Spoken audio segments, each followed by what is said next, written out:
শেষ পর্যন্ত টি-20 বিশ্বকাপে অংশ নিলেও ভারতের বিপক্ষে ম্যাচ বয়কটের সিদ্ধান্ত নিয়েছে পাকিস্তান ক্রিকেট বোর্ড পিসিবি। এ কারণে বড় ক্ষতির সম্ভাবনা দেখা দিয়েছে ইন্টারন্যাশনাল ক্রিকেট কাউন্সিল আইসিসির।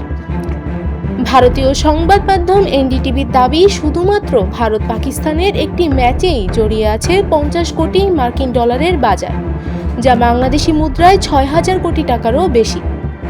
এক দশকের বেশি সময় ধরে দ্বিপক্ষীয় সিরিজে একে অপরের বিরুদ্ধে খেলছে না ভারত ও পাকিস্তান।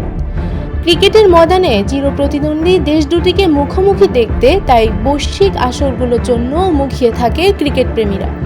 অলিখিত নিয়মের মতো করেই আসরগুলোতে একই গ্রুপে রাখা হয় দল দুটিকে।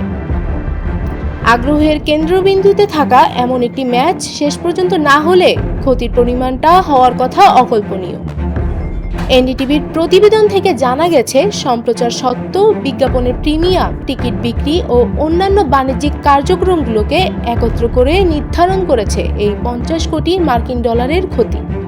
সাধারণত প্রতি 10 সেকেন্ডের জন্য ভারত পাকিস্তানের প্রতি ম্যাচের বিজ্ঞাপনের হার 25 থেকে 40 লক্ষ টাকা হয়ে থাকে, যা অন্য শীর্ষ দলগুলোর বিরুদ্ধে ভারতের নকআউট ম্যাচগুলোকেও ছাপিয়ে গেছে।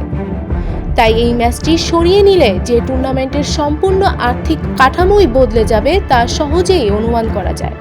শেষ পর্যন্ত এমন কিছু হলে সবচেয়ে বড় কোপ পড়বে স্বত্বাধিকারী প্রতিষ্ঠানের ওপর। ভারত পাকিস্তান ম্যাচের কেবল বিজ্ঞাপন থেকেই তাদের আনুমানিক আয় 300 কোটি টাকা। আর্থিক ক্ষতির কারণে বিশ্বকাপের স্বত্বাধিকারী জিও স্টার ইতিমধ্যেই লোকসানের কারণে আইসিসির কাছে আনুষ্ঠানিকভাবে অর্থ ফেরত চেয়েছে। ম্যাচ না হলে দুদেশের বোর্ডেরই মোট ক্ষতির পরিমাণ হবে প্রায় 200 কোটি রুপি। নিউজ ডেস্ক, মানব জমিন।